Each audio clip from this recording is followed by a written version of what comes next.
She was the only woman sitting alone at a wedding. The music was soft, the lights golden, yet her hands kept folding into her lap, like she was trying to make herself smaller than the silence around her. No ring on her finger, no partner beside her, just a glass of champagne that had long lost its fizz. Across the room, laughter spilled like confetti. And from that sea of perfect smiles, a man in a dark suit quietly stepped away from the head table. He didn't walk toward power or cameras or old friends, he walked toward her. No one noticed, but that's where everything began, at the table farthest from the light, where two people who weren't supposed to meet found the courage to stop pretending. If this story touches your heart, don't forget to like, share, and subscribe now. Let's begin. The candles on table 12 burned lower than all the others, the wax puddling in slow, golden circles. From her seat by the service doors, Evelyn Hart could smell salt and cedar every time the doors swung open toward the kitchen. The night outside the Grand Harborside Ballroom was a crisp 58 degrees, the kind of coastal chill that found its way into bones that had been tired for too long. She smoothed the slate blue dress she'd bought secondhand, the fabric whispering under her palms. It was a good dress. She told herself, simple, neat, something that didn't try too hard. Still, when she caught her reflection in the mirrored wall across the room, she thought she looked like someone trying to disappear. Laughter rippled from the head table. Champagne glasses clinked.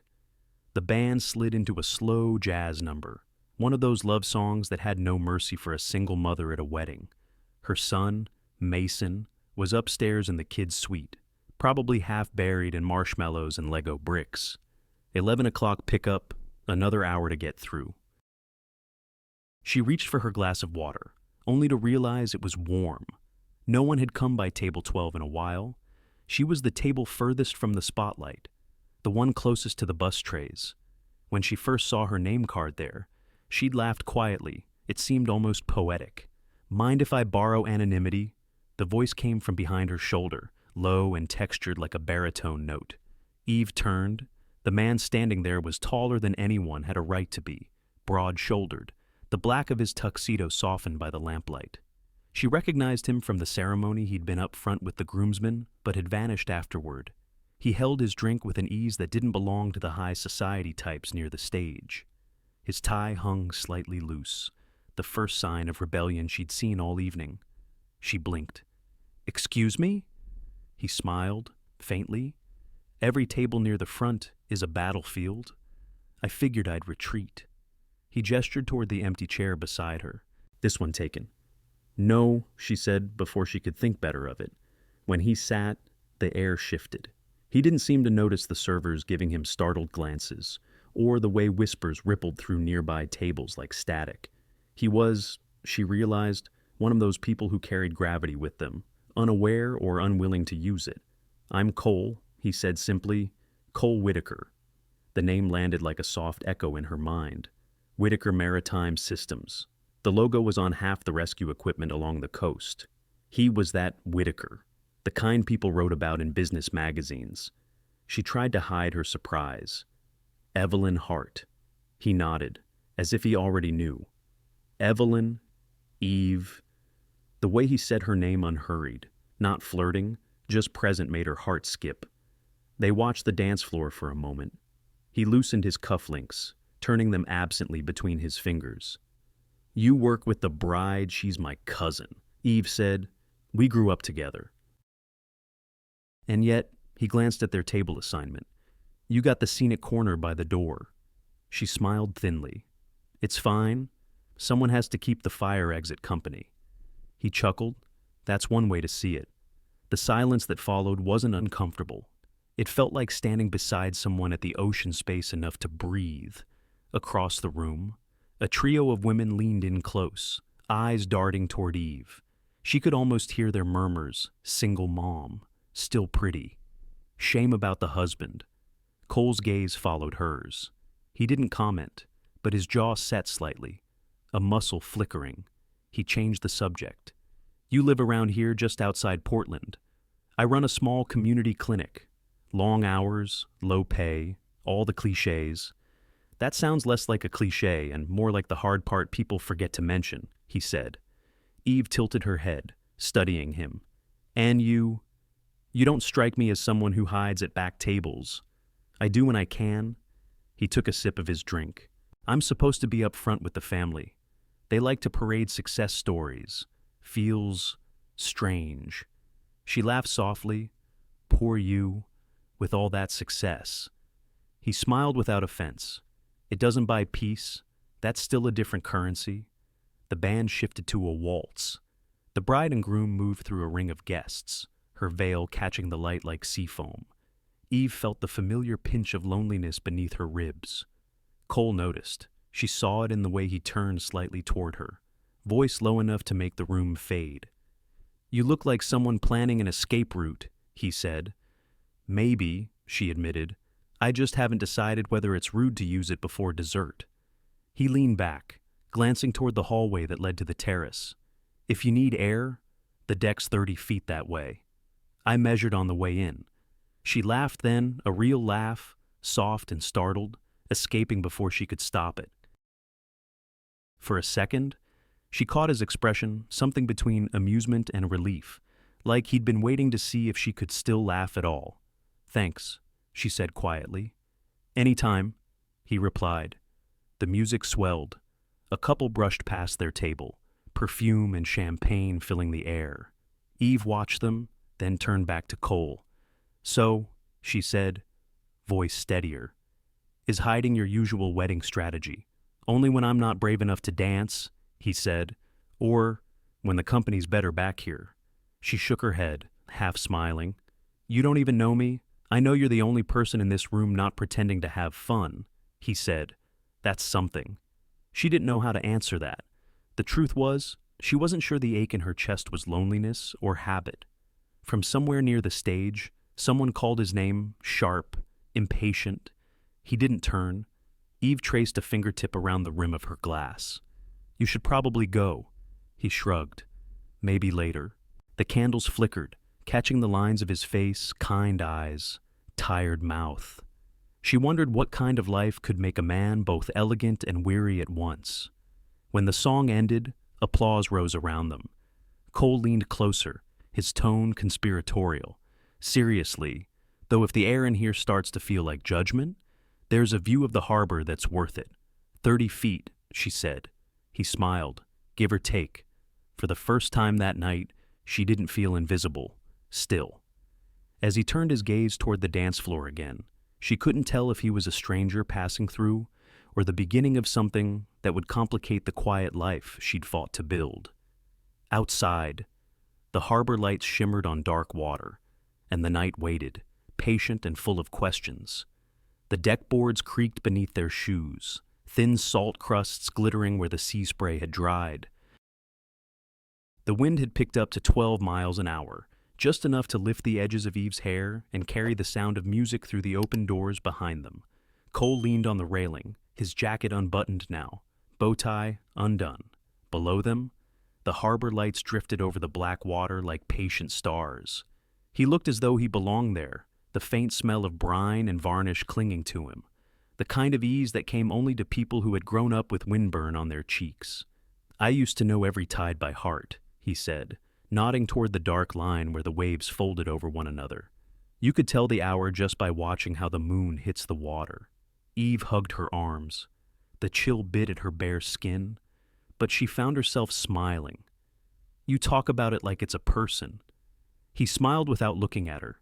It was, in a way, the tide raised me better than my father did. She glanced at him, unsure if it was a joke. That sounds like a story. Maybe someday, he said. For now, I'll just say I spent more time on docks like this than in classrooms. My mom ran the Marina Cafe. I scraped barnacles, fixed engines, memorized tide charts before I could drive. You make it sound almost romantic, she said. He laughed softly. Only if you forget the smell. A gull called somewhere overhead, a lonely sound against the band's muffled melody. For a while they watched in silence as a small fishing boat cut through the harbor, its lights trembling on the surface. Do you still go out on the water? She asked. Not as often. My work keeps me in offices now. He paused. Some days I miss the quiet. Eve nodded. I think we all miss something. He turned toward her, leaning an elbow on the rail. What do you miss? She hesitated. The easy answer would have been sleep, or time, or peace, things people could joke about. But his tone wasn't casual. He wasn't asking to fill silence. He was asking to know. I miss the sound of monitors, she said finally. The beeps, the hum of air machines. I worked in a NICU for almost 12 years. The noise was constant, but it meant life. When it stopped, she swallowed, looking down at the water. You knew something had ended. Cole's eyes softened. Why did you leave? There was a cluster, she said quietly. 3 losses in 1 month. One of them. I'd held her hand through every hour of her fight.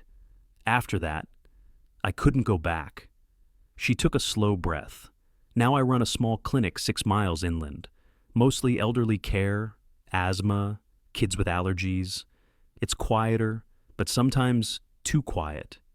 He didn't speak for a while, and she was grateful. When he finally did, his voice was almost a whisper. You still save people? Just in different rooms. She smiled at that. And you build those massive rescue boats, right? The ones with your name stamped in chrome on the stern. He chuckled. Not me personally, but yes, the company does. Storm-ready, self-righting vessels. Most of our contracts are with the Coast Guard now. So you save people too, she said. He shook his head. I build the things that try. Sometimes it's not the same. From inside, a cheer rose a toast. The bride's father's voice, amplified and bright, carried through the night. Eve heard laughter, the rustle of satin, the clink of silverware. It was a sound that once had belonged to her world, but now felt like a memory from another lifetime. Cole watched her expression shift. That's the sound of people with safe hearts, she murmured. He studied her quietly. You make it sound like you've been exiled.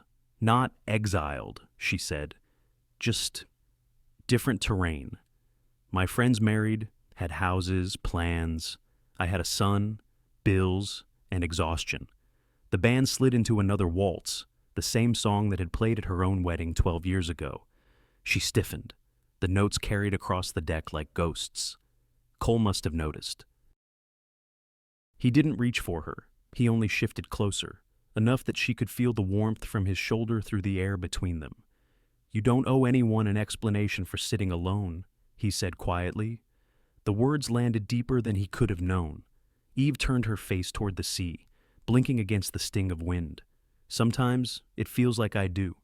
People see a woman alone and assume there's a story full of mistakes behind her. Maybe there's just a story full of survival, he said. She looked at him then, truly looked, the wind ruffling his hair, his cufflinks catching moonlight. There was something unguarded in his face, something that didn't fit the glossy photographs she'd glimpsed online when his company sponsored a charity run. You talk like someone who's seen too much, she said. He smiled, but it didn't quite reach his eyes. Occupational hazard. They fell into a gentler quiet. The tide whispered below them, a steady rhythm that seemed to fill the spaces. Words couldn't.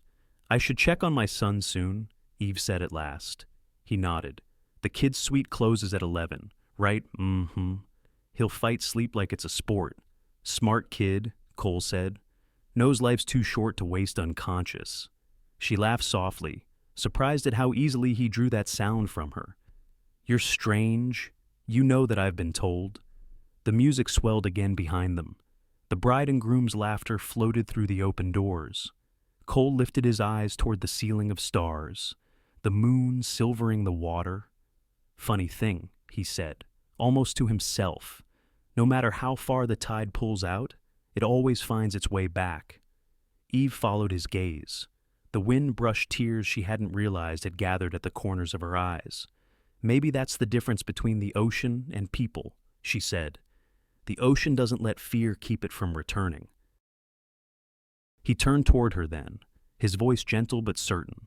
Or maybe it's a reminder that even the things that leave come back when it's time. The thought lingered between them, carried on salt air and the faint sound of applause drifting from the ballroom. Eve looked down at her hands resting on the railing, steady now. No tremor. For the first time in years, she didn't feel like she had to explain where she was or why. The night had taken that burden and traded it for stillness. Somewhere behind them, the doors shut, muffling the world they had stepped away from. Ahead, the tide kept rising, inch by inch, as if to remind them both that quiet things could still move. The ballroom doors opened behind them, with a soft burst of music and laughter. Warm air rolled out from the room, carrying the scent of vanilla cake and wine. Eve followed Cole back inside, both of them blinking at the brightness after the moonlit deck. For a moment, she thought about slipping out altogether. The night had already given her more calm than she'd expected. But then someone from the bridal party spotted them, a photographer with a camera hanging from his neck, quick on his feet, eager to capture every candid joy of the evening. "There you are," he said, beaming at Cole, "the elusive Mr. Whitaker. Let me get one shot of you too." Eve froze mid-step. "Oh no, we're not." The flash popped before she could finish. Cole blinked at the sudden burst of light. "I think you got us," he said evenly. "Maybe one more." The photographer gestured for them to stand closer. "You look great together."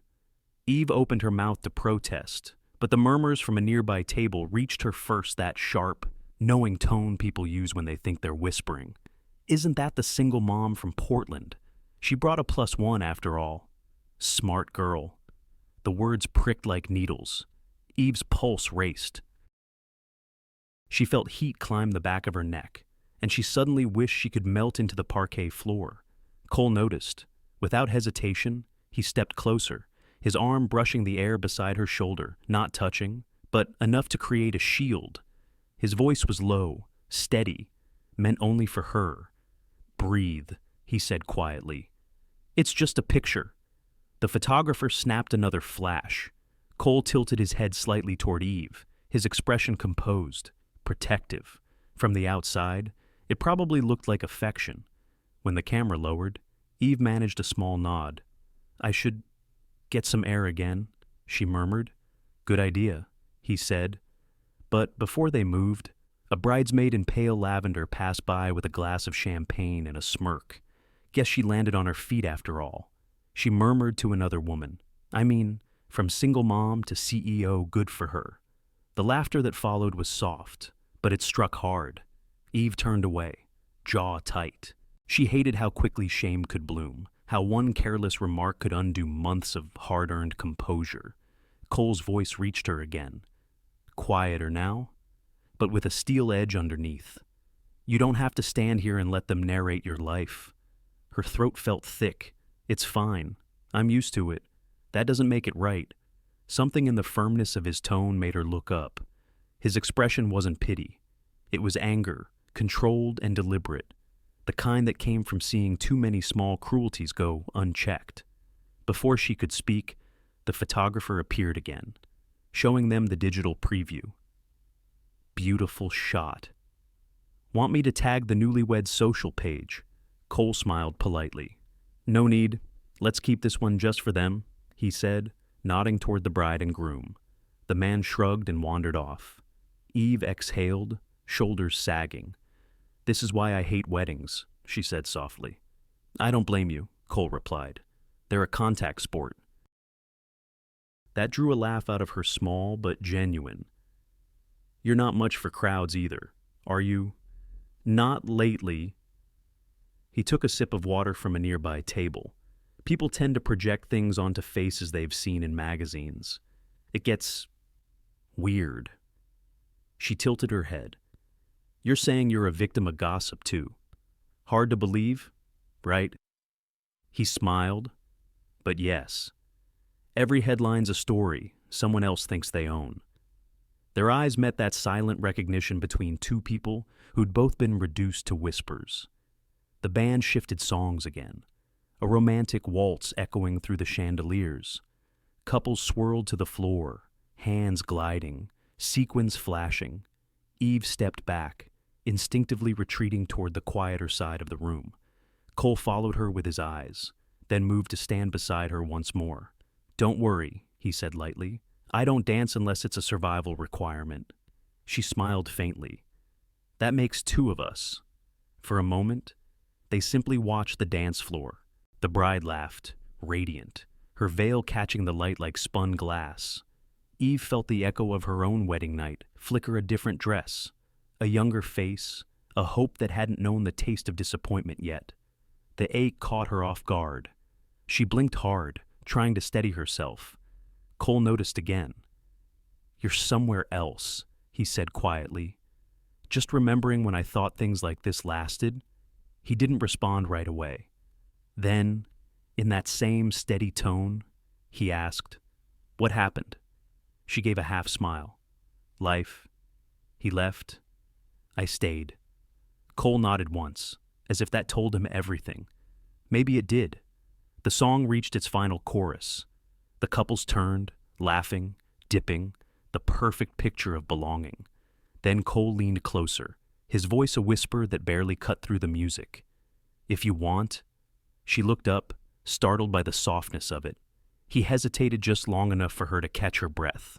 "If you want, let me be your husband tonight." Her brows drew together. "What?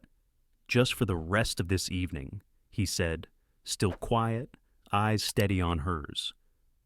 "We'll make it easier. You won't have to dodge questions or glances.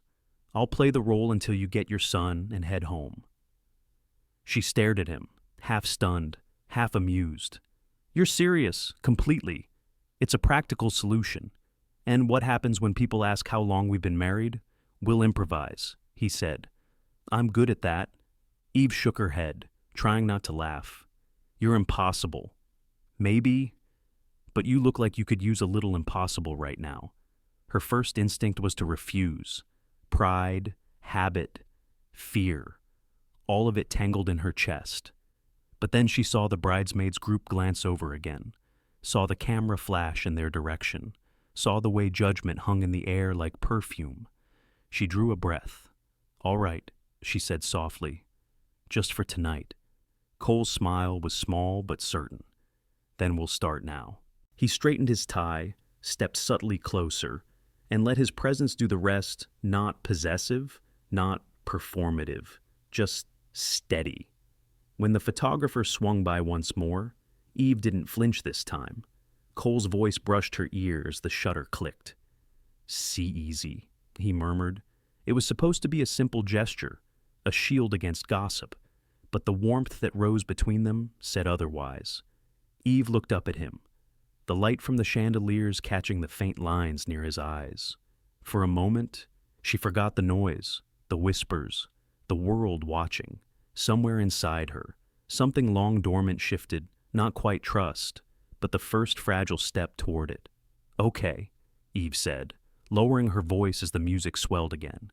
"If we're doing this, there need to be rules." Cole smiled faintly, the corner of his mouth twitching. "Rules. I like that. Lay them out." She folded her arms, trying not to look at the amused glint in his eyes. "Short answers. If anyone asks how we met, keep it vague. Don't lie about Mason. He's just mine, not part of the pretend." He nodded, understood. "And don't," she gestured vaguely toward the crowd, "do any of that hand-holding or husband performance nonsense." Cole's expression softened, that same easy calm that seemed to follow him everywhere. "Got it. Just us. No theater." The band slid into another slow number. Across the room, a new wave of guests drifted toward them, laughter bubbling like champagne. Eve braced herself. She recognized one of them, the bride's cousin, Julia, all sequins and judgment. "Evelyn." Julia's voice carried across the table. "I didn't realize you brought someone." Eve barely managed a polite smile. "Julia, this is Cole Whitaker," he said smoothly, extending a hand before she could finish. "Eve's husband." The world paused for a beat. Julia blinked, processing the name. "Whitaker?" As in Cole's tone was cordial but final. "Yes, but tonight I'm off duty." The cousin's mouth snapped shut, her smile wobbling. "Well," she said after a long second, "it's lovely to meet you both." "Likewise," Cole replied. His hand rested casually on the back of Eve's chair, not possessive, just grounding. She could feel the warmth through the thin fabric of her dress. When Julia and her entourage moved on, Eve turned toward him, half incredulous. "Eve Whitaker," she hissed under her breath. He shrugged, seemed easier than an explanation. Her cheeks burned. "You didn't have to." "I know." He met her eyes, but it stopped her from looking at you like an exhibit. Before she could respond, her phone buzzed in her clutch. She glanced at the screen. Kid's sweet calling. Relief washed through her, an excuse to breathe. "Give me a second," she said, stepping aside. The call was quick.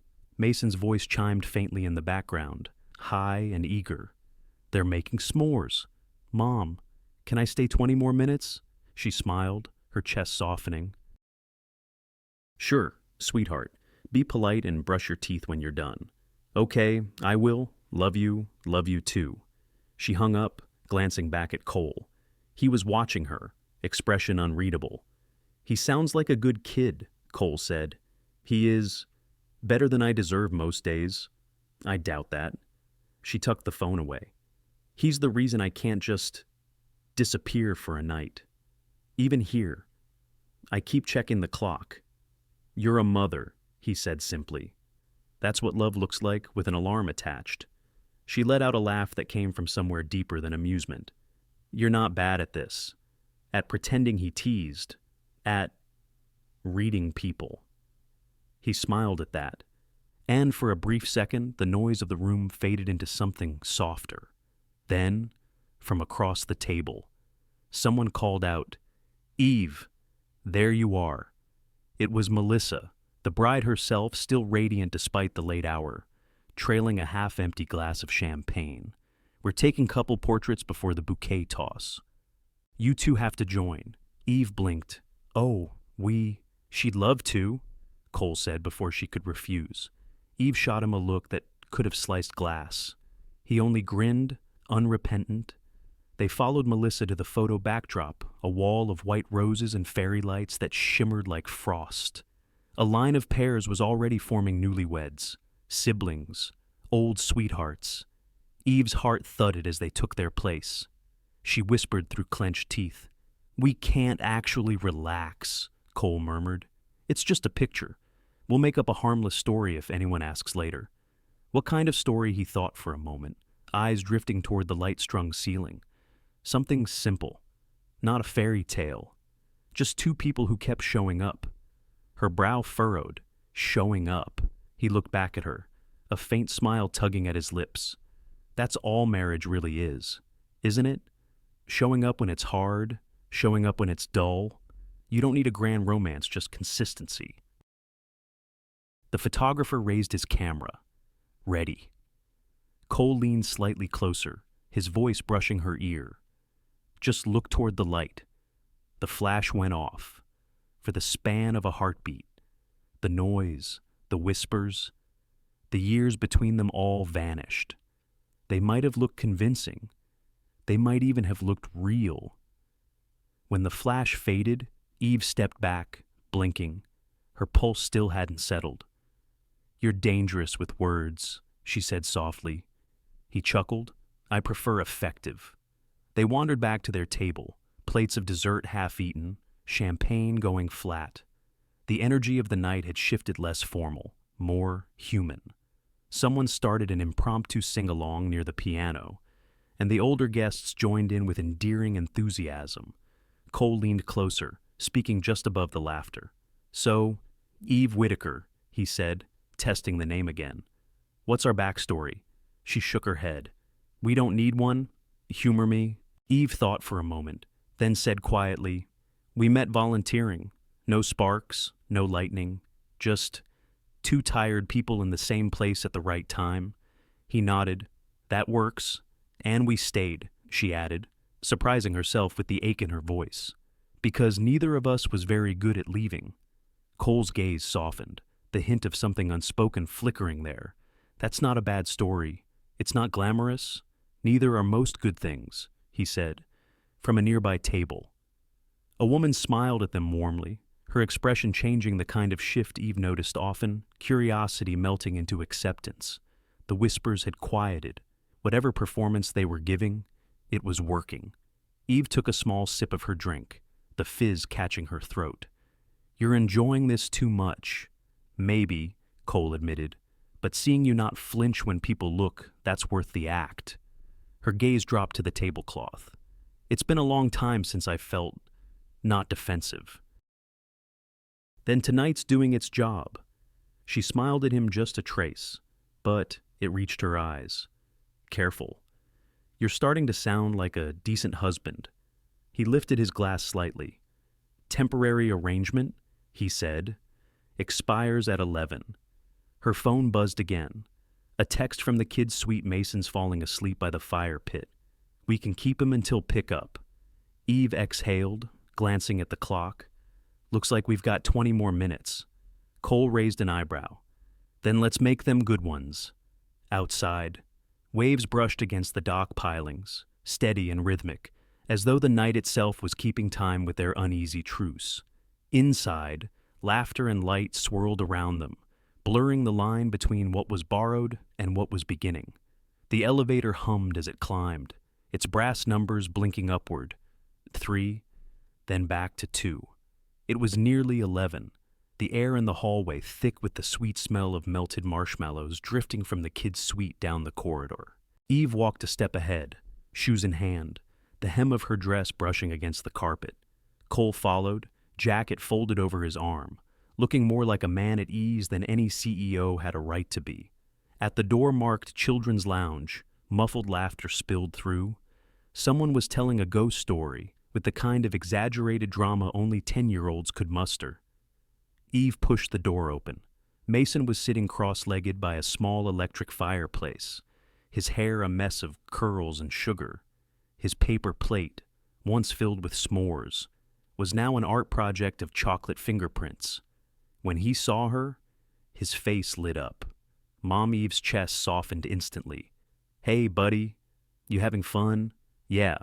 We told scary stories, and Liam lost a tooth, and I made a crab out of pretzels. His words came out in one unstoppable stream.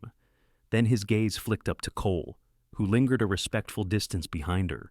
The boy's tone changed from excited to thoughtful. You're tall. Cole smiled, setting his jacket aside. I get that sometimes. Mason studied him for a second longer, squinting in that serious way children do when evaluating strangers. Do you know about crabs that walk sideways? Eve opened her mouth to intervene, but Cole's response was immediate and earnest. You mean horseshoe crabs? Mason's eyes widened. You know them. Cole crouched down to the boy's level, resting easily on one knee. They've been around longer than dinosaurs. They walk sideways, yeah, but not because they're confused. It's how they steer when the moon pulls the tide. They're little moon followers. Mason grinned, the kind of grin that showed every missing tooth. Mom says I'm sideways too. Eve laughed, shaking her head. I said you think sideways. Same thing, Mason said proudly. Cole chuckled. Then you'll fit right in with the crabs. When Mason turned to put away his marshmallow stick, Cole noticed his shoelace trailing like a tail, without a word. He reached for it, tying it with careful precision, the kind of knot only someone who learned patience the hard way could make. His fingers moved with surgeon-level focus, looping and crossing, pulling tight. There, he said, you're mission ready. Mason inspected the bow solemnly. That's a good knot. I've had practice, Cole replied. Eve stood behind them, watching not the knot, not the conversation, but the way Cole's tone changed when he spoke to her son. It wasn't forced or sugary. It was calm, sure, as if he'd spent his whole life talking to small, curious humans about big, mysterious things. For a flicker of a second, the sight made her throat tighten. She didn't expect that. Mason hopped to his feet. Are you my mom's friend? He asked. The question landed like a pebble dropped into deep water. Eve's breath caught. She wasn't sure what answer she wanted him to give. Cole didn't rush. He looked up at the boy, then over to Eve, a silent check for permission. Her eyes met his, wide and uncertain. Then he nodded slightly, as if deciding something simple but important. "I'm the helper for tonight," he said. "Just making sure your mom gets you home safe." Mason considered that, then smiled, accepting it completely. "Okay, you can be on our team then." "What team is that?" Cole asked. "The Explorers team," Mason said matter-of-factly. "We find things that other people don't see." Cole's mouth curved. "Sounds like my kind of job." Eve exhaled, the tension she hadn't realized she was holding slipping away. She reached for Mason's coat and helped him into it. "Say thank you for the s'mores." "Kiddo, thanks." Miss Charlotte Mason called to the counselor across the room. Eve turned to Cole. "And thank you," she said quietly, "for whatever that was." He smiled. "Emergency improvisation. Comes with the territory." They stepped into the hallway, Mason between them, holding a small plastic crab he'd won from the craft table. The hotel was quieter now, the music from the ballroom muffled to a distant thrum below. The three of them walked toward the elevator, the child talking about sea creatures and planets. The adults nodding like this was normal, like they'd done it 100 times before. When the elevator doors slid open, Cole pressed the button for the lobby, but Mason's hand shot out toward another one. "Press 12, he said. "That's the roof," Eve said gently. "It's closed, sweetheart, but I want to see the stars." Cole crouched again, looking him in the eye. "Tell you what, next clear night, go out back with your mom, find the biggest moon you can see, and look for the horseshoe crab's reflection. They follow it just like we do." Mason's face lit up as if Cole had handed him a secret. "Okay, I'll do that." The doors closed. Eve caught their reflection in the mirrored panel, her tired but smiling, her son, bright-eyed and alive, and beside them, this man who should have been a stranger but somehow wasn't. The image looked almost like family, and that realization startled her enough to look away. When they reached the lobby, Mason was already drooping, his words slower, heavier. Cole took the crab from his loose grip and tucked it into his small jacket pocket. "I'll guard it till morning," he promised. Eve carried Mason toward the waiting area by the front desk, where her rideshare confirmation blinked on her phone screen. Cole walked beside her, one hand casually in his pocket, the other keeping pace with hers, as if by instinct. "You didn't have to stay this long," she said quietly. "I didn't mind," he replied.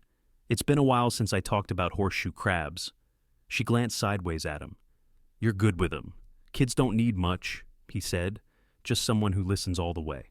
The elevator behind them dinged softly, another group of guests spilling out, laughter echoing through the marble space. The night was winding down, the party nearly over, but Eve felt suspended, caught between the borrowed calm of this moment and the knowledge that soon the spell would break. Mason stirred in her arms, murmuring half asleep. "Mom? Yeah. Honey? Can he come on our next adventure?" Eve froze, her heart stumbling over itself.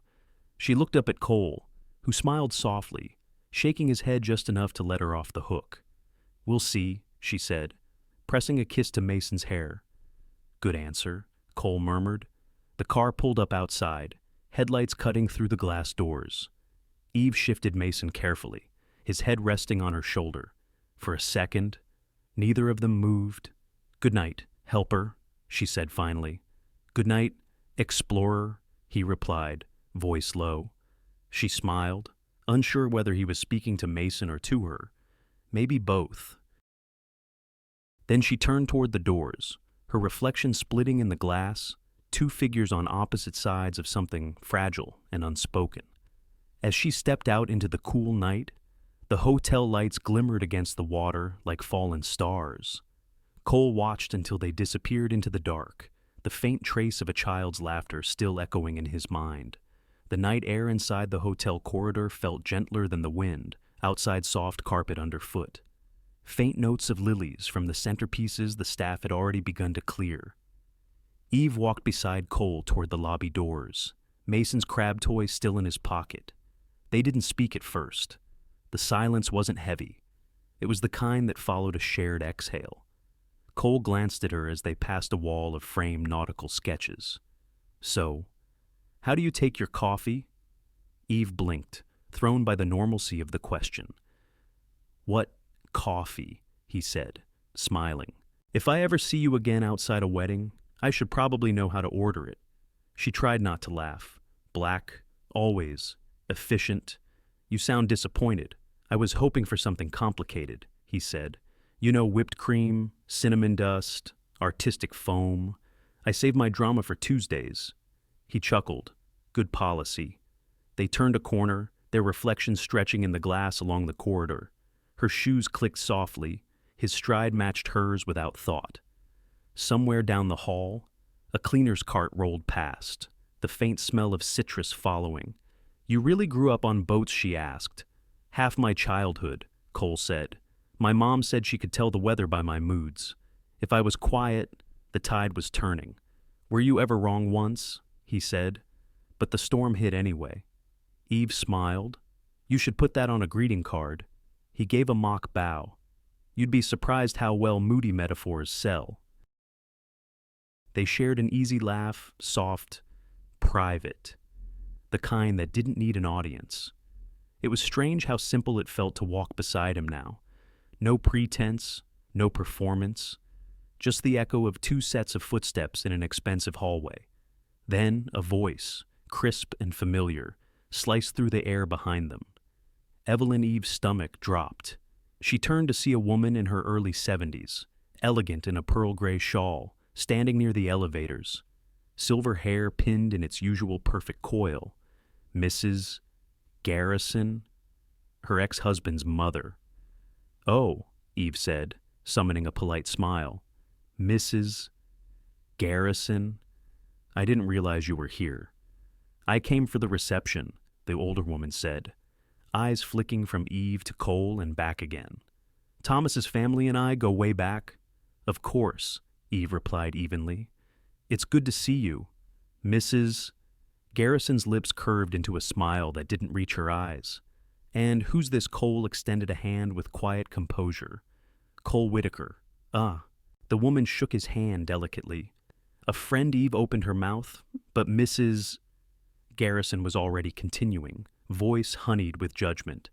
"I only ask because, well, courts do take notice of who you bring around the child." The words landed like frost. Eve stiffened. "Excuse me, Mrs." Garrison tilted her head, as if offering concern rather than criticism. "You know how these things go, dear. If you're seeking adjustments to custody, appearances matter, stability matters. And Mason's father, well, he has people who watch these things." Eve felt her pulse spike, that old rush of panic she'd spent years learning to tame. Her throat tightened. "You're suggesting I'm not suggesting anything," Mrs. Garrison said softly. "Just reminding you how fragile impressions can be. For Mason's sake." Cole shifted slightly beside her. His tone, when he spoke, was low but unmistakably steady. "Mrs. Garrison, with respect, I think you're overstepping." The older woman blinked, clearly unaccustomed to pushback. "I'm simply looking out for my grandson."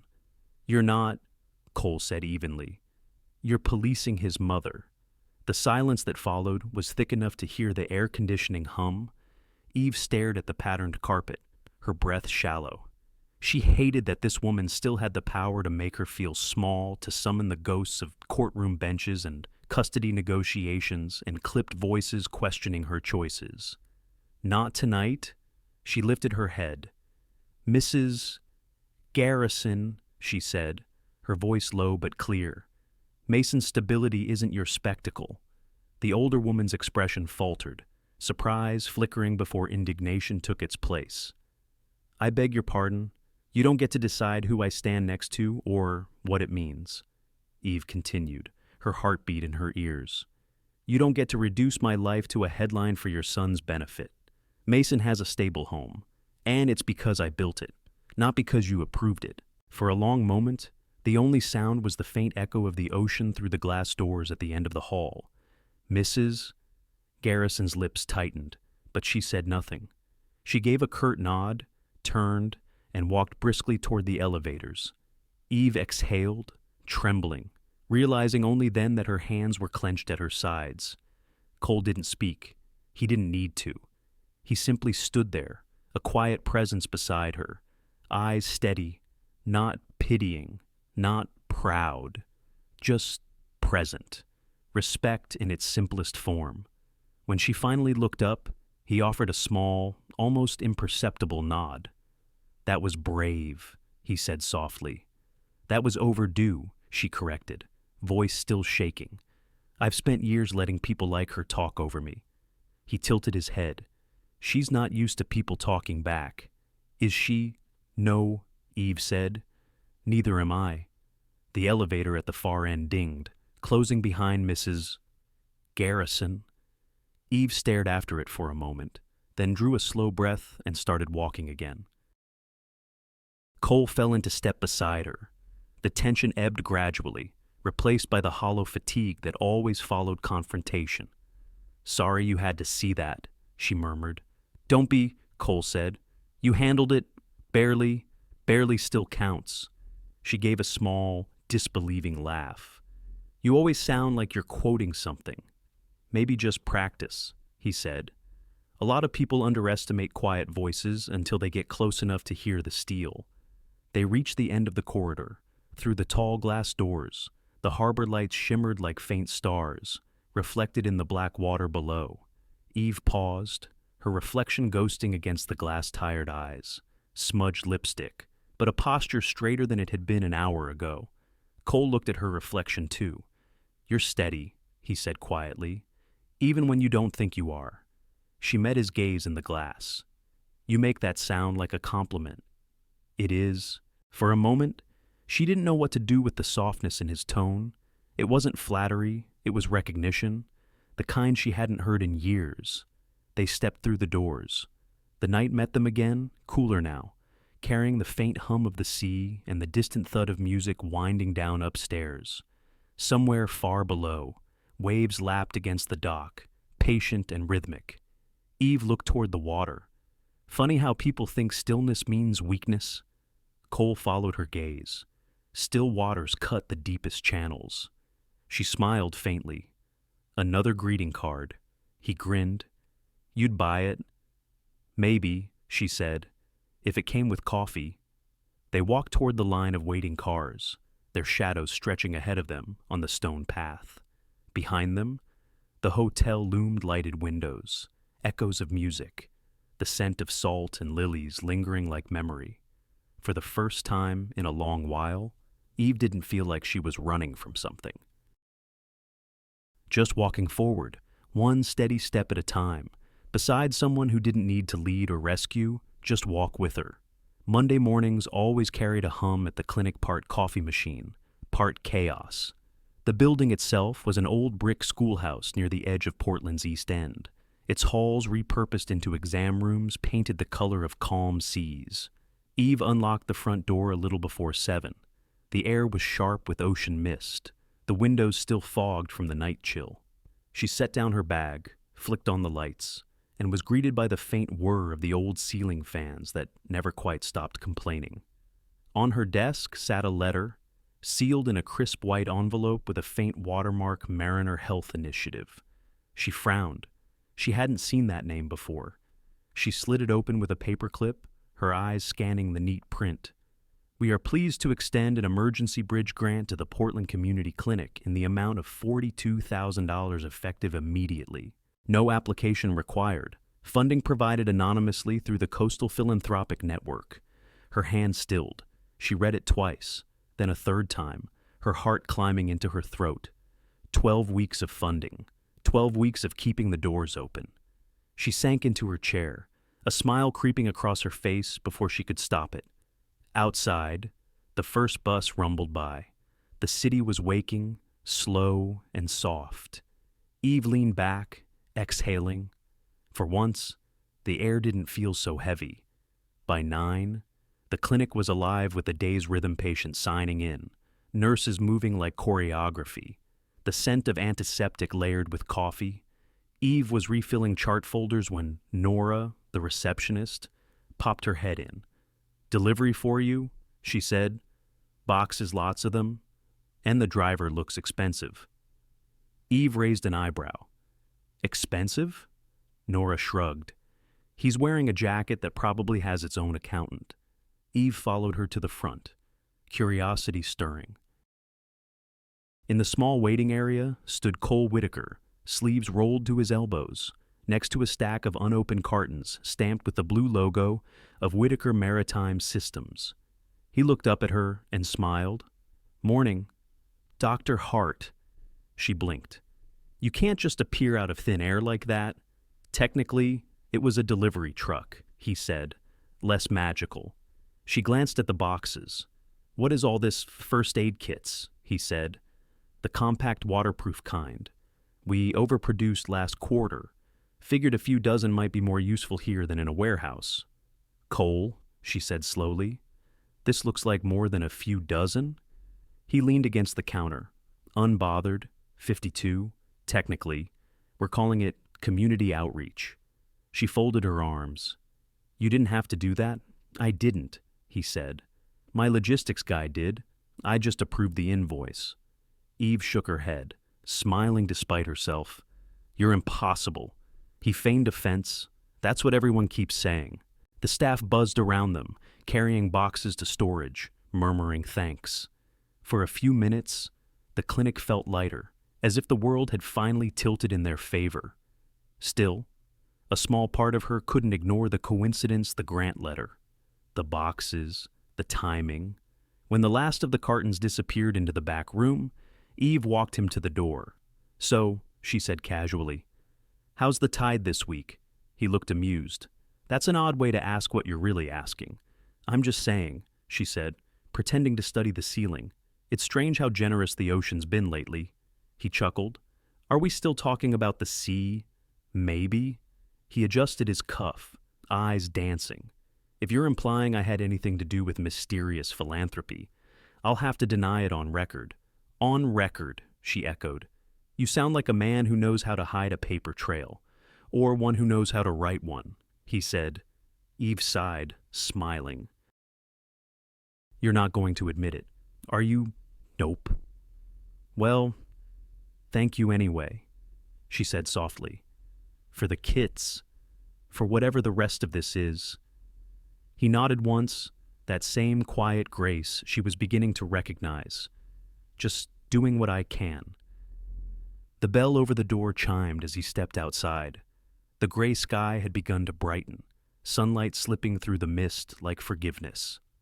Eve watched him cross the small parking lot to a waiting SUV. He turned once, lifting a hand in an easy half-wave before disappearing into the stream of traffic. By noon, word had spread through the small community. The clinic's nurses joked that Eve's luck had finally docked. Patients congratulated her as though she'd won the lottery. She laughed with them, even as her stomach twisted around a different kind of gratitude. She wanted to call him. She didn't. Instead, she focused on work checkups, prescriptions, scheduling follow-ups for patients who always canceled when their hours ran long. It felt good to be busy, good to feel useful. Just after 3, Nora appeared again, phone in hand, eyes wide. "You need to see this." Eve frowned. "What's wrong?" Nora turned the screen toward her. A local lifestyle blog, Coastal Spotlight, had posted a photo from the morning Cole, standing in front of the clinic beside the boxes, sleeves rolled, sunlight glinting off his watch. The headline read, "Whitaker CEO gives back or gives his heart. Local single mom, doctor gets surprise visit." Eve's stomach dropped. Oh, no. The article was short, breezy, full of innuendo. A couple of patients had already commented. Good for her. About time the good guys picked the good women. Nora looked uneasy. "They called here asking for a statement. I said you were with patients." "Good," Eve muttered. "Let's keep it that way." Her mind raced. The grant. The gossip. Mrs. Garrison's warning still echoed in her head. "Courts notice who you bring around." She sank into her chair, pressing her fingers to her temples. At that moment, The bell over the door jingled again. Cole stepped inside, the scent of rain following him. He held a folder under one arm, clearly unaware of the online wildfire he'd just started. "Hey," he said, smiling easily. "Forgot to give you the item list for the shipment, insurance compliance and all that." She didn't return the smile. "Cole." He paused. "What's wrong?" She handed him Nora's phone. He scanned the screen, jaw tightening. "That was fast," he muttered. "I told you this town notices everything," she said, "and now people are making assumptions." He looked up at her, calm but firm. "Let them. You did nothing wrong. It doesn't matter," she said, lowering her voice. "They'll spin it anyway. You're the story now. I'm the footnote." He held her gaze, expression unreadable. "Eve, don't let noise make you small again." The words hung there, heavy, grounding. She wanted to believe him. She wanted to not care. But the fear she'd carried for years of being judged, of being misunderstood, rose again like tidewater against her ribs. "Maybe you should go," she said softly. "At least until this dies down." He hesitated, then nodded once. "If that's what you want, it's what's safest," she said. But her voice broke on the word. He didn't argue. He just set the folder on the counter, gave her a single look, something between apology and promise, and walked out into the gray afternoon. Through the window, she watched the rain start to fall, each drop scattering the reflection of his figure until it disappeared completely. The fog rolled in early that Saturday, low and thick over the harbor. The world looked half-vanished water blending into sky, gulls circling like echoes. Eve tightened Mason's jacket and followed the boy down the dock, where Cole was already kneeling beside a weathered piling, a tide chart spread across a cooler. "See these numbers," Cole said, his voice patient. "That's how you know when the water will rise. 6.2 feet by sunset. The moon's pulling a little stronger this week." Mason squinted, like a magnet. "Exactly, except it pulls water instead of spoons." The boy laughed. "That's weird." Cole grinned. "Nature usually is." Eve stood a few paces back, watching them. The wind tugged at her hair, carrying the faint tang of diesel from the boats moored nearby. For once. Mason wasn't asking her 100 questions he was asking him, and Cole answered each one as though it deserved the same gravity as a boardroom decision. He had changed since that night at the wedding, or maybe she had just started seeing the man underneath the title. There was less polish today, more truth rolled up sleeves, salt wind ruffling his hair, the quiet patience of someone who'd known both command and loss. "Mom, come look." Mason called. He says crabs hide when the tide changes. She smiled and joined them at the railing. "Smart crabs," she said. Cole glanced up at her with that easy half smile. "They know how to wait for calm water. Don't we all?" she said softly. He looked at her for a long second, long enough that she felt the air shift. A foghorn moaned from somewhere beyond the breakwater. Cole's smile faltered, just slightly. His hand, resting on the railing, tightened. Eve noticed the change immediately, a subtle catch in his breath, the way his shoulders lifted too high on the inhale. "Hey," she said gently. "You okay?" "Yeah," he said, though the word came thin. He turned toward the water as if he could outstare the memory forming behind his eyes. Mason was still chatting, oblivious, tracing lines on the chart. Eve stepped closer, her tone quiet but certain. "Cole?" His jaw clenched, another foghorn. His breath hitched again, shallow and quick. Eve moved without thinking, instincts from years in the NICU kicking in. "Mason," she said softly, "why don't you count the buoys for me?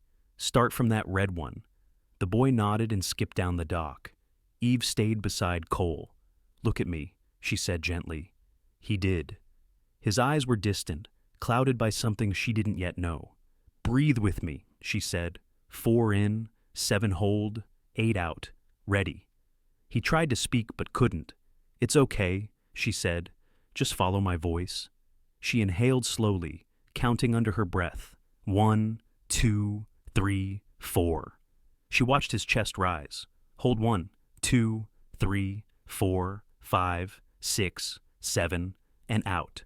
She exhaled, long and steady. 1, 2, 3, 4, 5, 6, 7, 8. They repeated it twice more. The sound of the harbor dimmed around them, the gulls, the engines, the hum of the city all replaced by the rhythm of breath between them. Gradually, the tension in his shoulders eased. His hand loosened on the railing. "You're good," she said quietly. "You're here." He nodded once, the smallest motion. His voice came back rough, almost a whisper. "I'm sorry. You don't need to apologize for breathing," she said. He gave a hollow laugh. "That's not what I'm used to hearing." She waited, letting the silence hold. The foghorn sounded again, softer this time, fading into distance. "It was a boat," he said finally. "My brother's boat." Eve said nothing, just stayed. "We were kids," Cole continued, eyes fixed on the water. 17 and 19. He was the better sailor, always braver. The fog came in faster than the forecast. We lost the line. When I tried to start the engine again, it stalled. By the time I got it running, he was gone. His voice cracked on the last word. They said it was an accident. The press made it something else, reckless rich kids, sons of privilege. I spent years trying to outgrow that headline. Built an empire from guilt and salt water. Eve swallowed, the ache in his confession settling somewhere deep inside her. "You didn't need to tell me that." "I know," he said, "but you should understand why I hate this sound." He nodded toward the water. "Foghorns? They tell you where the danger is, but never how close." Eve reached out, resting her palm against the rail beside his hand, not touching him, just near enough that he could feel the steadiness there. "Then we can stand here," she said softly, "until your body believes you're safe." He looked at her, eyes rimmed with the kind of exhaustion that came from years of keeping control. "You don't flinch, do you?" "I've seen too many people fight for breath," she said. "I know what it costs." He turned back to the water, inhaling deeply. The fog had thinned a little, revealing the faint shimmer of the tide line stretching toward open sea. Mason's voice drifted from farther down the dock, counting buoys, laughter mingling with the rhythm of waves. 4 in, Eve murmured. 7 hold, 8 out. Cole followed. His breathing steadied again. He exhaled like someone setting down a weight they'd forgotten they carried. For a while, they just stood there, 2 silhouettes against gray light, the air around them pulsing with the quiet pulse of the ocean. "You know," she said finally, "most people don't come back to the water after something like that. I thought if I stayed away long enough, it would stop owning me," he said. "Turns out that's not how grief works." "No," she agreed. "It's more like the tide. You can't stop it, you just learn when to stand and when to swim." He smiled faintly, eyes still on the horizon. "You're full of metaphors today." "It's a side effect of compassion fatigue," she said, smiling back. He laughed softly, the sound low and genuine. Then he looked at her again. Really looked. "Thank you." "For what?" "For not treating me like a headline," he said. Her heart caught on that. "You're welcome." Mason came running back, cheeks flushed from the wind. "Mom, I counted 11 boys." Eve smiled, turning toward him. "You did? That's impressive." Cole reached into his pocket and pulled out a small silver compass, its glass face scuffed with years. "You might need this for your next adventure," he said, handing it to Mason. The boy's eyes went wide. "Cool? Just don't use it to find trouble," Cole said. Eve watched the exchange, the ease returning to his posture, the color back in his face. "Are you okay now?" Mason asked innocently. Cole smiled. "I think so, buddy." As they headed back up the pier, the fog began to lift, sunlight breaking through in scattered gold. Cole lingered for a second, glancing back at the water, his water, and exhaled one more steady breath. Eve turned to him, voice soft. "Better?" He nodded. "Better?"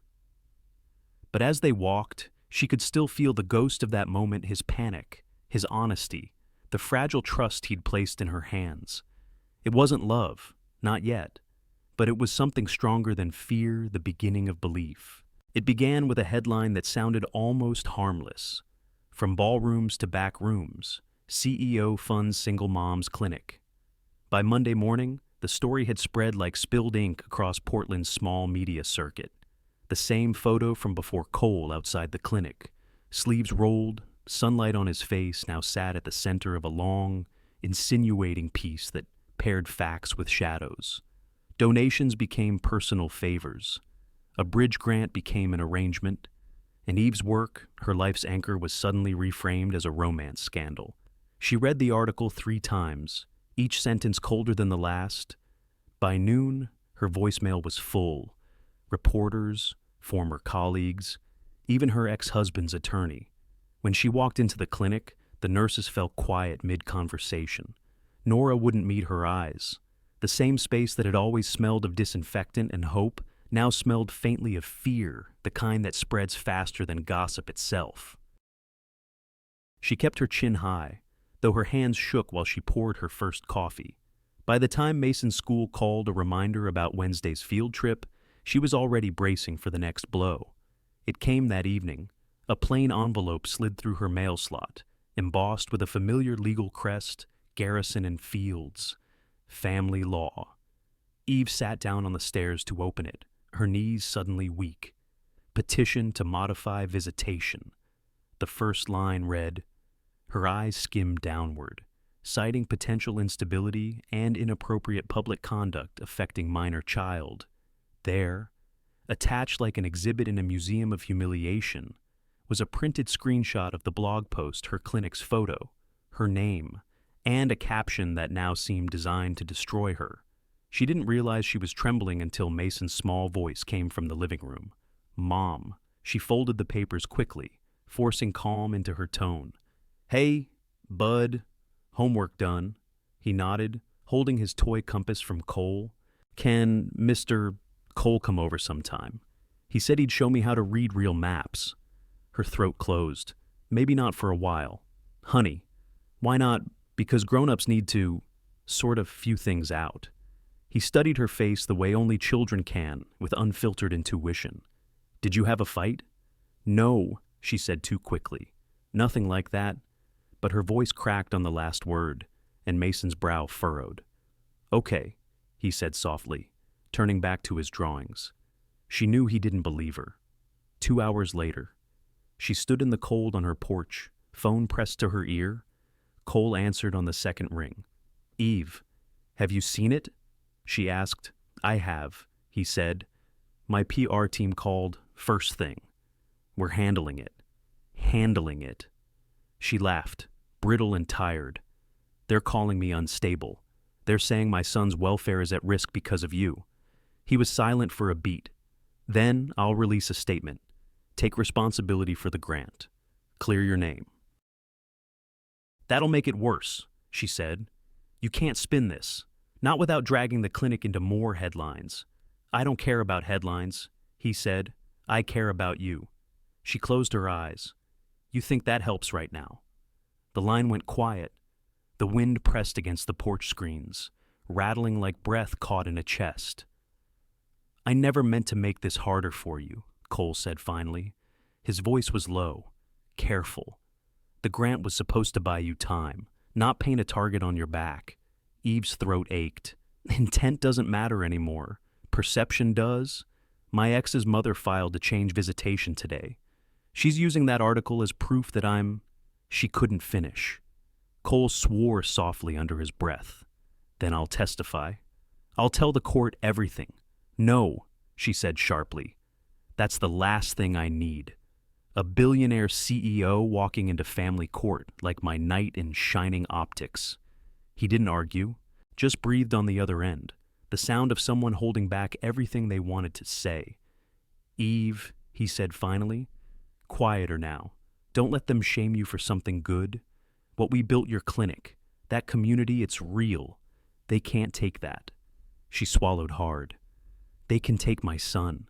That stopped him cold. For a long time, neither spoke. Then she said the words she'd been dreading since the moment she opened that envelope. We have to stop seeing each other. at least until the hearing's done. He exhaled, slow and uneven. That's not what I want. It's not what I want either, she said. But this isn't about want. He said her name like it hurt to say it. Eve. I mean it, she whispered. No calls, no visits, no anything. Please. The silence that followed felt heavier than anger, heavier even than goodbye. When she finally hung up, the world seemed to contract around her, the creak of the porch boards, the sigh of the sea wind. She stood there for a long moment before going inside. Mason was half asleep on the couch, cartoons flickering dimly across his face. He'd curled up under one of her old sweaters, the compass still clutched in his hand. She knelt beside him, brushing a strand of hair from his forehead. "Hey," he murmured, eyes fluttering open. "Was that Mr. Cole?" "No," she whispered, "not tonight." He yawned, blinking slowly. "He didn't do anything bad." "I know," she said, voice breaking. "I know he didn't." When he drifted back to sleep, she sat there in the dim blue light, her hand resting on his back, counting each small rise and fall. Outside, the wind picked up, rattling the window glass like the whisper of an ocean trying to reach her. She thought of Cole, his steady breathing by the water, the way he'd found calm through her voice. She thought of the moment she'd believed the world might let them be gentle. Then she looked at the papers again on the table. Legal words, threats disguised as concern. Her hand tightened into a fist. Sometimes, kindness was the easiest thing to twist into scandal. And tonight, she was learning just how sharp compassion could become when filtered through the wrong eyes. When she turned off the light, the house was silent. Too silent. From the hallway, Mason's voice came, soft and half awake. "Mom, are you mad at him?" Eve froze. "No, baby." "Then why does it sound like you are?" She couldn't answer. The only sound left was the quiet hum of the heater and the slow ache of her own breathing. By morning, the fog had burned away, leaving the harbor glass still under a hard, white sky, the kind of light that exposes everything, no hiding, no soft edges. Cole Whitaker sat in his corner office with the blinds drawn halfway, a cup of coffee cooling beside him. The board meeting was already on the calendar. The talking points had been drafted. The PR team had rehearsed their script. And still, he couldn't look away from the image on his tablet, the article that refused to die. He read the comments until they blurred together: speculation, mockery, curiosity dressed as concern. He scrolled past a line that made him stop. Real power is what you use when you think no one's watching. He didn't know who had written it, but the truth of it settled deep. Maybe that was the problem. Too many people had been watching. Across the table, his communications director, a woman named Tessa Grant, shifted uneasily. "Cole," she said, "before we go in there, I need to say this clearly. If you release those records, you'll blow months of privacy agreements. The foundation's donors won't like their names made public. The board will call it reckless." He leaned back, expression steady. "You mean they'll call it accountability? They'll call it disloyal," Tessa said. "And it won't fix the gossip. People don't read retractions. They read the first punch and move on." He rubbed a thumb along the edge of his coffee cup. "Then I'll make the first punch count." "Cole," he stood, ending the conversation. "Schedule the release for noon. Full disclosure, every grant, every recipient, every dollar." Her mouth tightened. "You'll make enemies." He smiled faintly. "Then I'll be in good company." At the same hour, 6 miles inland, Eve sat in her office surrounded by stacks of patient charts and coffee-stained notes. She hadn't slept much. Mason's breathing through the wall had been her metronome through the night, steady, innocent, and grounding. Now, she was rewriting the statement Nora had helped her draft for the clinic's website. It wasn't flashy, it wasn't defensive, it was just true. In the past year, our staff has driven 8,720 miles to deliver care in rural communities.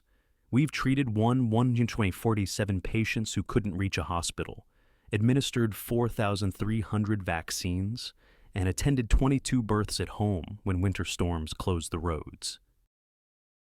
Our work is funded by kindness private, public, and shared. She paused, then added a final line. We're not a scandal. We're a service. Her fingers hovered over the keyboard. She thought of Cole's voice the night before, rough with regret. Don't let them shame you for something good. She clicked publish. At noon, the world shifted. Whitaker Maritime issued a press release unlike any the corporate world had seen in years. 22 pages of raw transparency, donation records, board votes, internal memos all released to the public with a brief statement signed in Cole's own hand. Integrity doesn't need protection, it needs daylight. News anchors tripped over the phrasing. Commentators called it reckless. But within hours, a pattern emerged. Every donation linked it to measurable work scholarships, coastal cleanup programs, and, yes, the Portland Community Clinic. The narrative started to wobble, its false weight coming loose. In her office, Eve watched the news feed in silence. Nora burst in holding her phone. He did it, she said breathlessly. He actually did it. Eve stared at the screen.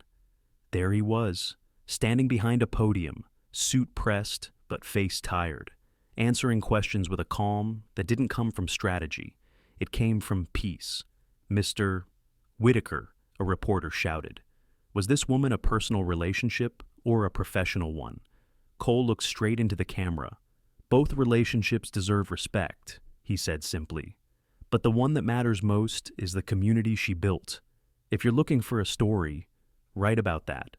The clip looped across every channel by evening. That night, Eve drove the clinic's old van down the back roads to a farmhouse in Westbrook, where a family of 6 waited for their vaccinations. She could have sent a nurse, but she needed the air, the motion, the reminder of why she began this work in the first place. When she finished packing up the cooler, the mother of the family gray hair in a loose braid touched her arm. We saw you on TV, the woman said. You're doing good work. Don't let them turn that into shame. Eve nodded, throat tight. Thank you. The woman smiled gently. The good ones always get tested, driving back through the dusk. Eve thought about that, how goodness seemed to come with a price tag. Maybe that was the cost of keeping it pure.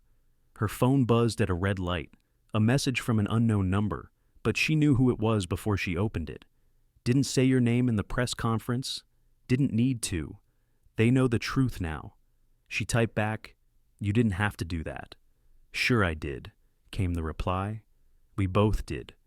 She smiled faintly, eyes blurring from the light ahead. By the next morning, local radio hosts were quoting the press conference word for word.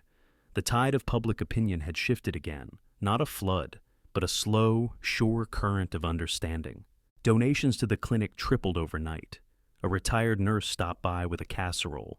A fisherman left an envelope with $200 in singles. Even Mrs. Garrison's attorney sent a message requesting a pause in proceedings, pending further review. Eve read it twice before setting her phone down. Relief didn't feel like victory. It felt like the first deep breath after too many shallow ones. That evening, Mason helped her close up the clinic. Mom, he asked, as he stacked patient files taller than his head. Yes. Are people being nice again? She smiled gently. Some are. He thought for a second. Did Mr. Cole help? She hesitated, then nodded. Yes, he did. Mason beamed. I knew he would.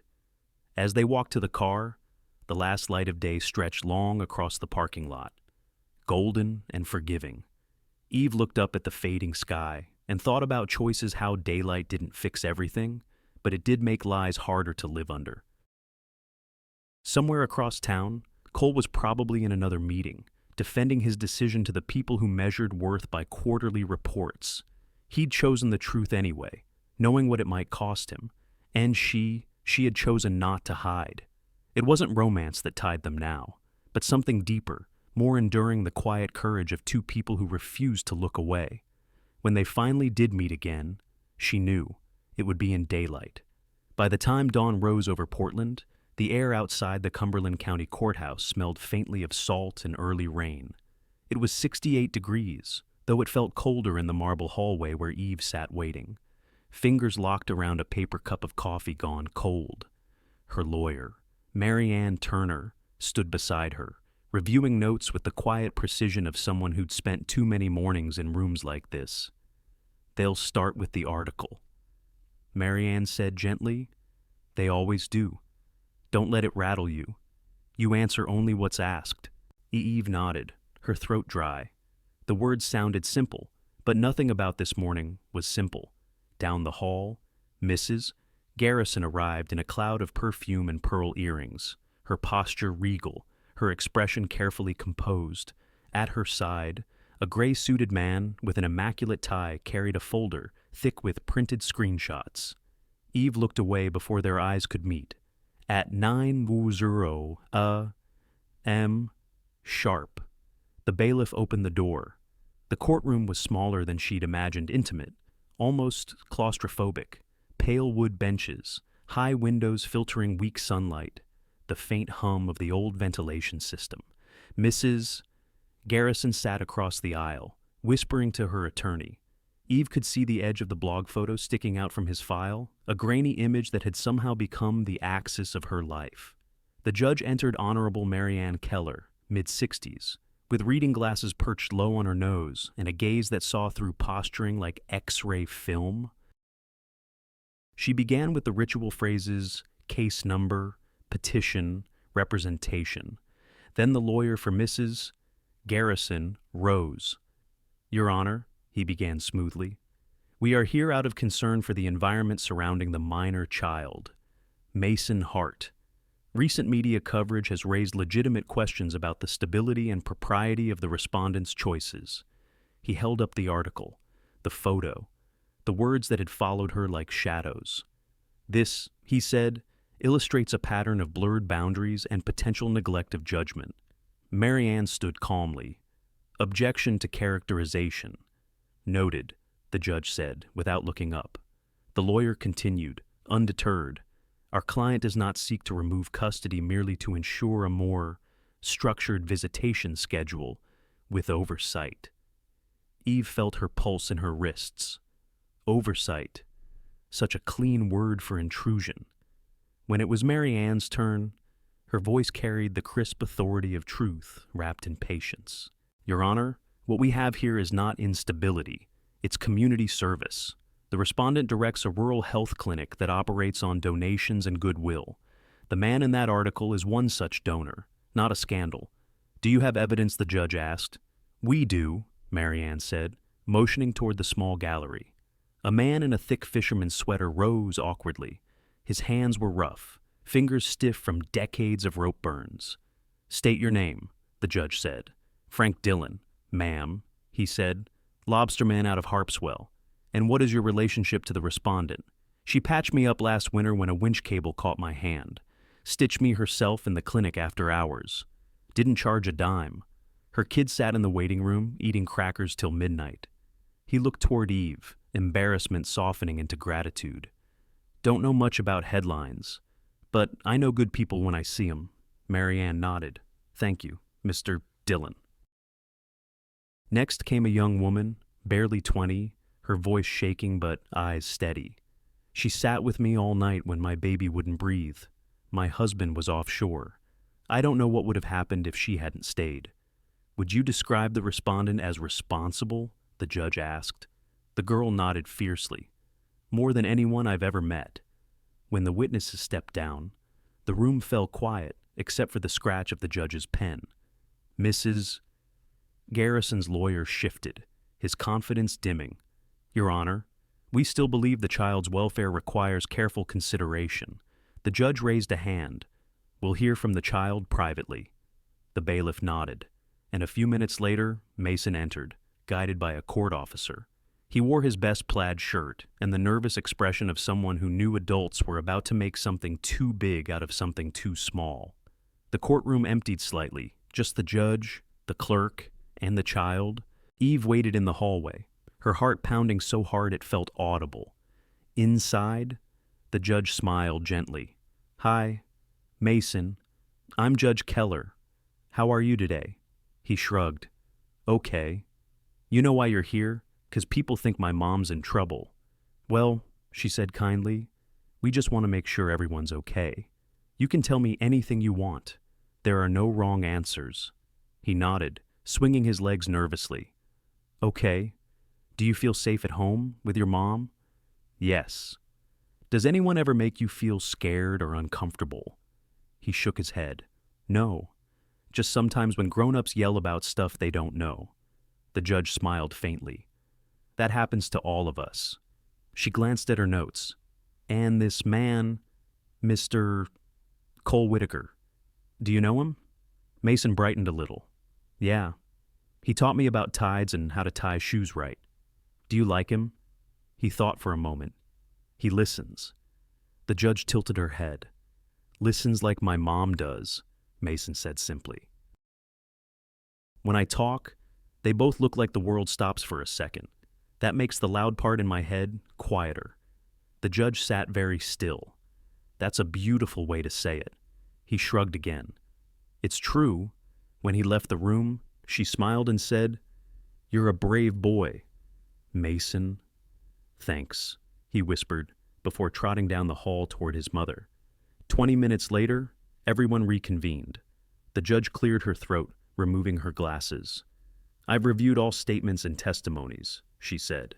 The court finds no evidence of instability, neglect, or endangerment.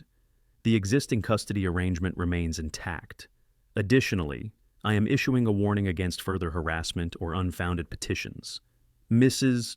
Garrison's lawyer tried to interject, but the judge's gavel ended the conversation with a single, echoing strike. Eve exhaled so sharply she nearly laughed. Relief came not as joy, but as exhaustion so deep it felt holy. Marianne touched her arm. It's over, she whispered. You did it. Eve's eyes blurred. Across the aisle, Mrs. Garrison looked small, her pride folding in on itself. For a moment, Eve almost felt sorry for her, the way fear turns love into control. Mason slipped his hand into hers. Can we go home now? He asked quietly. She squeezed his fingers. Yes, sweetheart, we can. As they stepped out into the sunlight, the city noise washed around them, gulls calling, car doors slamming, a church bell striking 10. The morning air had warmed just enough to remind her that real life, was still moving forward, somewhere across town. She imagined Cole hearing the news, maybe in that same glass office where he'd made his stand. She hoped he smiled, but for now, she just breathed in the salt air and held her son's hand a little tighter. Every step a reminder that truth, once spoken by a child, could silence even the loudest lies. 3 weeks passed before the air stopped trembling with tension. Spring was turning the corners of Portland Green, again salt grass along the docks, lilacs blooming in stubborn defiance near the clinic fence.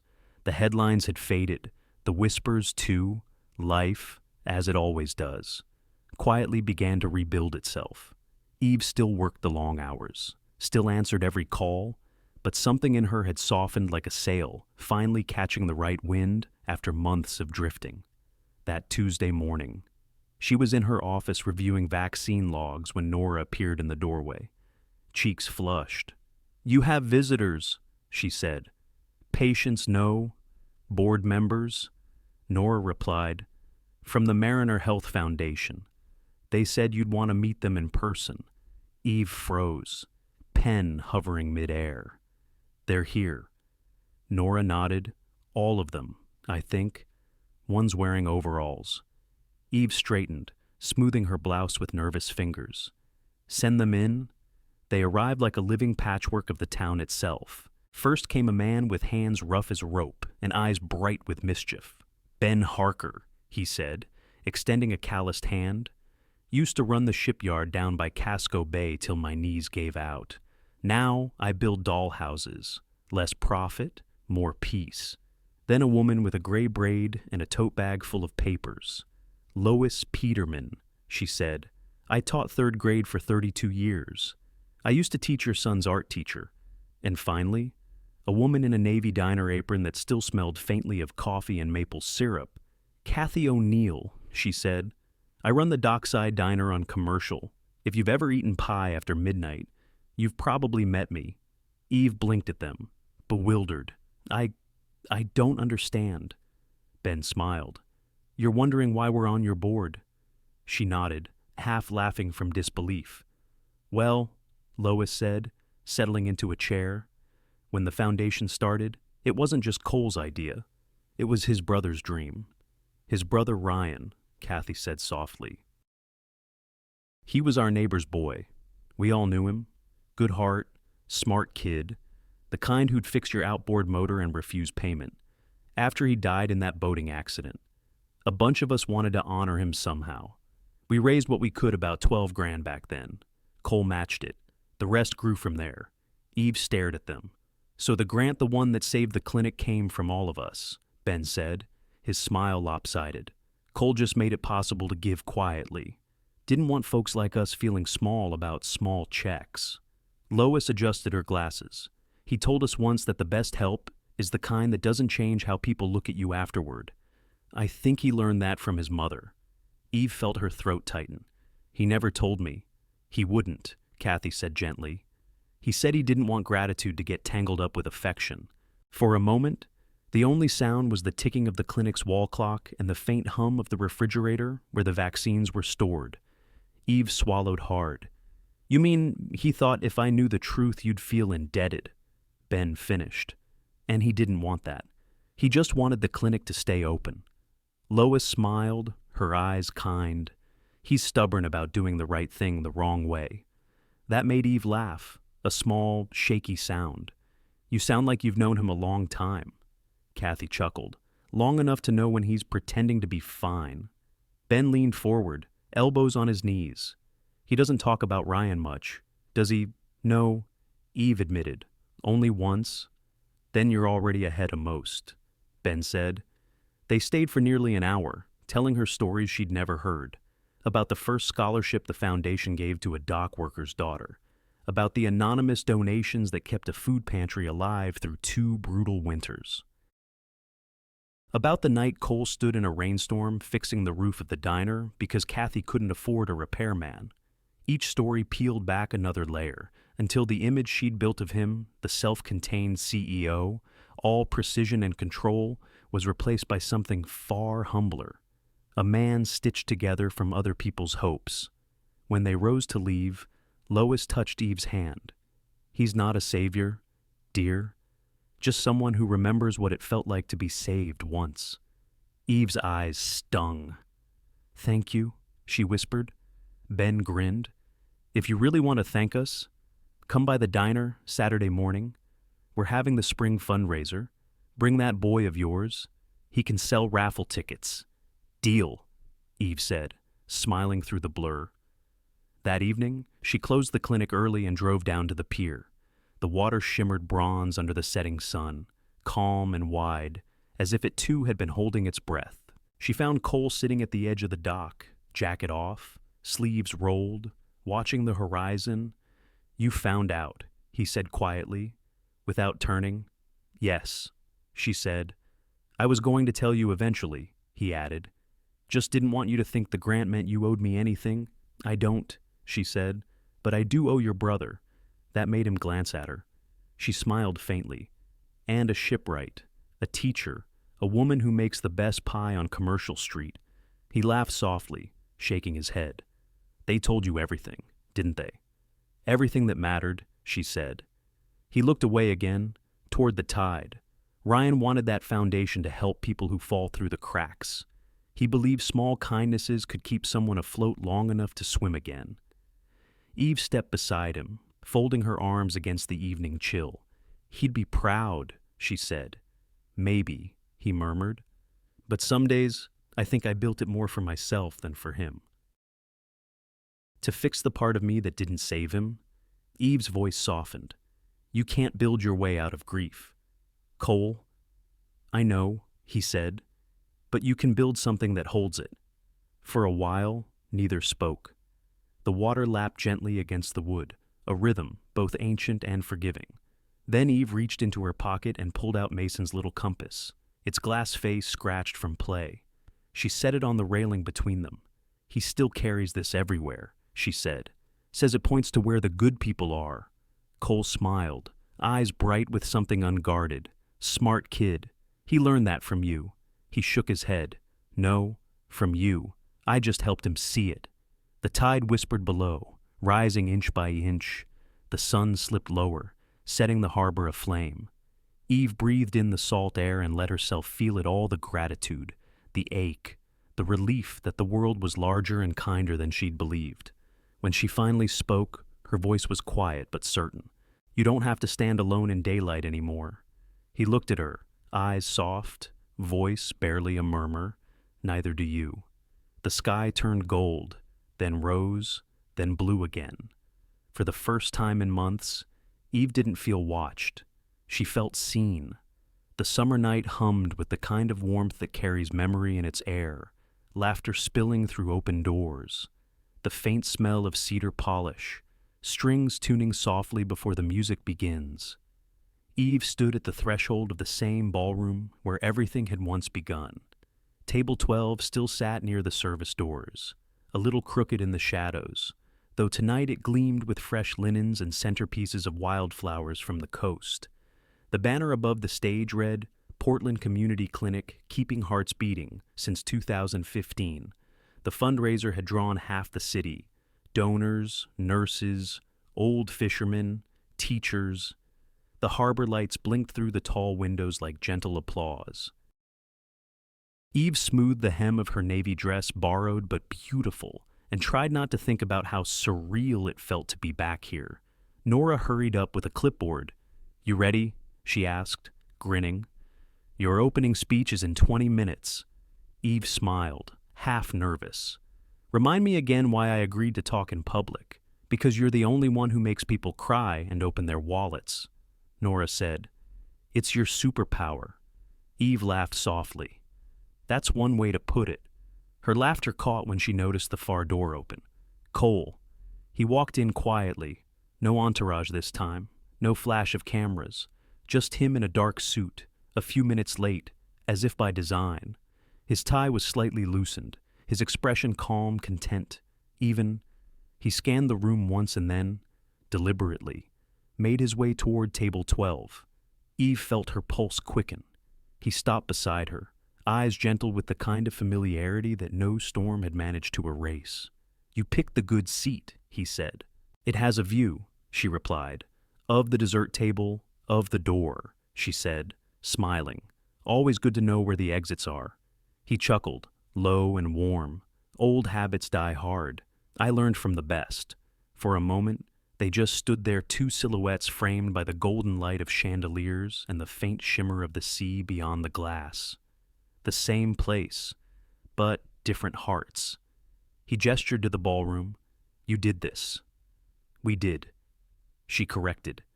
"The clinic, the town, the foundation. Even the diner lady who keeps bringing pies." Kathy," he said. "She threatened to revoke my breakfast privileges if I didn't show tonight." Eve smiled. Smart woman. As the band began a slow waltz, guests drifted toward the dance floor. Laughter rose, soft and familiar. "Feels strange being here again," Cole said quietly. Eve glanced at him. "The last time, you were hiding from a front row seat, and you were hiding from the world." She nodded. "We've both stopped hiding.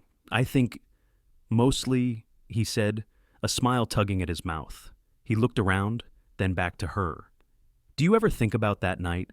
Every time I hear a waltz," she said, "but it doesn't hurt anymore." "Good," he said softly. "It shouldn't." They fell into a companionable silence. The hum of voices around them grew, the music swelling. Someone laughed too loudly near the buffet. Glasses clinked, the chatter of small talk filled the air. Eve felt the familiar flutter in her chest, the edge of being seen. The instinct to shrink back. Cole must have noticed, because his voice came quietly beside her ear. "If the room gets loud," he said, "I know a door to the deck." She turned to him, smiling now. "Funny, I was about to say the same thing. They shared a look that held both history and forgiveness. A volunteer passed by with a tray of champagne flutes. Cole took two, handed her one. The bubbles rose in perfect rhythm. He raised his glass. To borrowed chairs and second chances, Eve clinked gently. And to showing up on purpose this time, he smiled, always. The band shifted to another song, something older, tender, Frank Sinatra, maybe. Couples began to sway. Cole extended a hand. Dance with me. Eve hesitated for only a heartbeat before placing her hand in his. His palm was warm, steady. They moved to the edge of the floor, where the light softened and the music seemed to slow just for them. He kept his touch gentle, leading but not owning, guiding without command.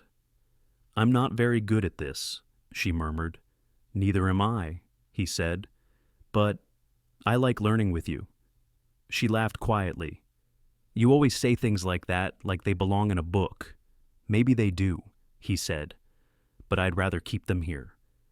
His eyes held hers, somewhere near the stage. Nora was calling her name for the upcoming speech, but Eve didn't move. Not yet. Cole, she said softly. Thank you. For staying? Even when I told you not to. He shook his head. You told me to step back. I did. But I never left. Her throat tightened. You know, when I first heard your line that night, let me be your husband tonight, I thought it was the strangest mercy I'd ever been offered. He smiled gently. And now, she said, eyes glistening, it feels like the truest promise you ever kept. The music swelled, wrapping around them like the tide coming home. He leaned closer, voice low. If anyone asks, she laughed, finishing for him. Yes, you're my husband tonight. He smiled.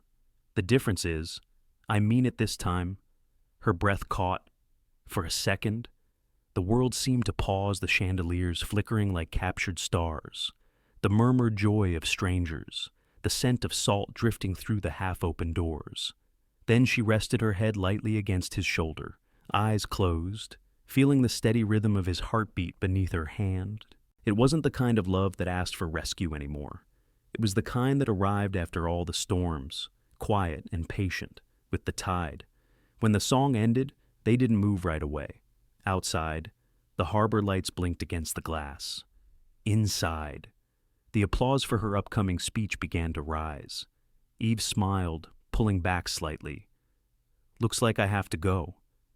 I'll be right here, he said. She glanced once more toward the deck door, their old escape route, then back to him. Maybe later we'll sneak out. Just for the view. I'd like that, he said.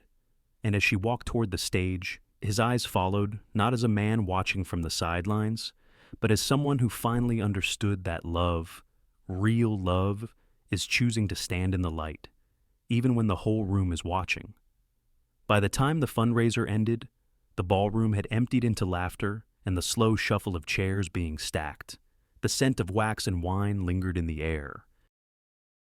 Eve stood at the window for a long moment after the last guest had gone, watching the harbor lights ripple across the dark water below. It was just past midnight, 55 degrees, the kind of clean Maine chill that kissed the skin awake. When she stepped outside, Cole was waiting by the car, jacket over his arm, his breath faint in the night air. Mason was half asleep in the back seat, his head tilted against the glass, holding the compass tight in one small hand. Eve smiled softly. He refused to leave without saying goodnight to the ocean. Cole glanced toward the pier. Then, let's give him that. They walked together down the dock, Mason between them, the boards creaking underfoot. The tide was out, the harbor pulled low and wide, the boats rocking in their ropes, hulls whispering against the pilings. The moon hung low, full and golden, reflecting off the water in a trembling path that seemed to lead nowhere and everywhere at once. Mason counted softly as they walked. 1, 2, 3. His voice echoed against the quiet water. How many are there? Cole glanced down. Depends where you start. Some things do. Eve smiled at that. We'll start at the edge, then. The boy nodded solemnly, as if it were a rule. Okay. Edge to end. They moved slowly, the three of them, counting the wooden posts that lined the dock. Cole's hand brushed Eve's once, then again. Deliberate this time. She didn't pull away. When they reached the last piling, Mason turned and looked back. Proud. 38. 38? Eve repeated, laughing softly. That's a lot of steps. Steps to where he asked. Maybe to here. Cole said. Sometimes the ending is the point.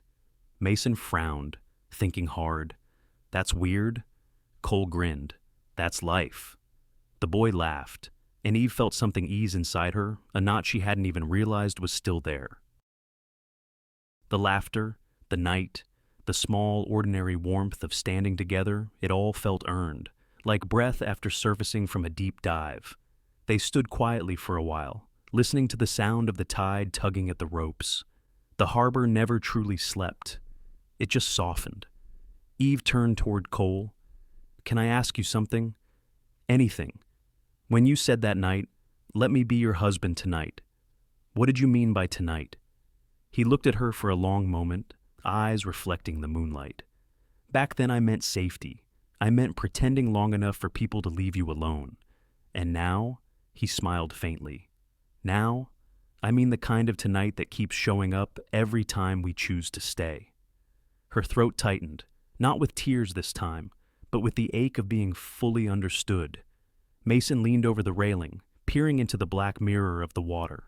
The moon's swimming, he whispered. Eve followed his gaze. The reflection wavered as the tide began to shift, turning, slow and sure, drawing the sea back toward shore. Hey, Mom, Mason said suddenly. Yeah, baby. When people make promises, do they have to say them out loud? Usually, she said gently. That's how they stick. He looked from her to Cole, serious now in the way children sometimes are. Can we make one? Eve exchanged a glance with Cole. Sure, she said softly. What kind of promise? Mason thought for a moment, his brow furrowed in concentration. A good one. For when things get loud again. Cole crouched beside him. Okay, he said quietly. How about we each make part of it? 3 parts like the posts we counted. Mason nodded eagerly. You start. Cole looked out at the water, then back at them. Mine, he said, is to tell the truth the first time, even when it's messy. Eve smiled. That's a brave promise. Your turn, Mason said to her. She hesitated, choosing carefully. I promise to breathe before the noise decides what's true. Mason blinked, then grinned. That's like my calm breath trick. It is, she said, touching his hair. You taught it to me, actually. The boy puffed up proudly. Okay, my turn. He looked down at his small hands, then at theirs. I promise to ask for help out loud, even if I think I should already know what to do. Cole's voice was soft. That's the best one yet. Mason smiled, shy now. We can all keep them. Right? Right? Eve said, all 3. He reached out, taking her hand in one and Cole's in the other. His small fingers were cold but sure. Then we're a team, he said, the kind that watches the water together. Eve's breath caught. The words landed somewhere deep, like an anchor finding sand. Cole looked at her over Mason's head, and the faintest smile curved his mouth, something between awe and quiet recognition. Yeah, he said. That's exactly the kind. They stood there a while longer, their joined hands reflecting in the dark water, fractured and mended by the ripples. The tide was turning now, slow but certain, the moon's light shifting with it. No music, no crowd, no ring to mark the promise. Just a shared stillness, the soft murmur of the harbor, the creak of old boards beneath their feet, the small sound of a boy counting the stars he could see. Eve leaned against the railing, her hand still in Mason's. Cole stood close enough that their shoulders brushed. For the first time in years, She didn't feel like she was bracing for the next wave.